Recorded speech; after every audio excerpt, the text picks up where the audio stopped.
Адамдар жұмыстан емес, қайта ойдан шаршайды. Қазіргі адамдардың ұйқысыздығы, нервінің әлсіздігі, мінезінің өзгеріп кетуі, ашушаң болуы, энергиясының төмендеп кетуі, жолының болмауы, түрлі қиындықтарға жолығуы, тіпті түрлі ауру болуы, әлсіз болуының барлығы ойдың көп болуынан. Енді кейбір адамдар айтады да, мен тым ой ойламаймын дейді. Айналайын, ғалымдар бір күнде адамның басына 60 мың да 70 мың түрлі ой келеді десе, сенің ойды ойламаймын дегенің мүмкін емес. Тек сен басыңда не ой бар екенін білмейсің, сен өзіңнің ойларыңды көре алмайсың. Ой дегеніміз адамның ішіндегі бүкіл энергиясын соратын энергия жұтқыштар болып саналады. Енді сен бір ауыр денеңбегімен шұғылдансаң, келесіңде үйіңе шаршап кеп жатып бір ұйықтап тұрсаң, одан кейін сен шаршағаның басылып қалады.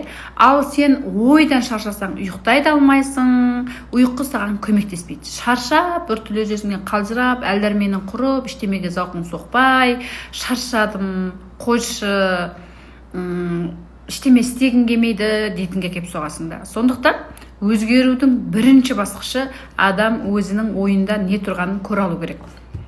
Бұл әрине оңай емес. Десе де, адамның басында өзіне дым қатысы жоқ ойлар болады, және өмірін құрдымға кетіріп жатқан ойлар болады. Адам көбірек жақсы ойға қарағанда жаман ойды көбірек ойлайды. Оны өзі де білмейді. Не ойлап отырғанын өзі де түсінбейді. Мысалы, анау мен туралы бірдеңе деп айтқан сияқты, болмаса күйеуім бала-шағама бірдеңе болып қала ма, ертең ақша жоқ болып қала ма дегеннің бәрі не? Оның бәрі ой. Біз ойлаймыз, ертең ақша жоқ болып қаласа қайтем? Ертең пәленбайым ауырып қалса қайтем? Ертең бірдеңеге бір қиыншылық басыма кел қалса қайтем? Жақсы ойға қарағанда сенің 98% басында нелер бар? Жаман ойлар бар.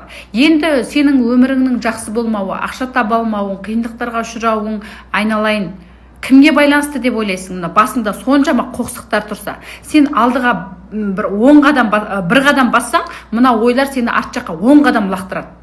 Сен өзіңнің арт жаққа қарай кетіп бара жатқаныңды білмейсің. Неге? Өйткені сен қанша еңбектенсең де жетпей жатуыңның бірден бір себебі сенің мына басында тарақандарың, сені алдыға жүргізбейтін кедергілер өте көп деген сөз. Бұл қоқсықтар болып саналады. Сенің басында осыншама кедергілер тұрған кезде сенің бір қол аяғың байлаулы, шынжырда байлаулы тұрған бір несіңда тұсаулы тұрған ат сияқтысың да. Енді ұзаққа бара алмайсың ғой әрине. Сондықтан бастысы адамның өмірде жолы болу үшін, жұмысы алға басу үшін, ақша келу үшін, қысқасы барлық дүниеге, денсаулық үшін де, отбасы үшін де не керек? Мына баста дұрыс ой керек. Бұл ойды дұрыстау оңай емес. Өйткені оның өз алдына техникалар бар, достар. Енді мен бүкіл жобаларымда адамдардың өте тез өзгеріске енуі бірден бір оймен жұмыс жасатам. Ол ойды көре алған кезде адам бүкіл ішінде не тұрғанын, мысалы, сен өзіңнің ішіңде не тұрғанын өзің көре аласың деген сөз.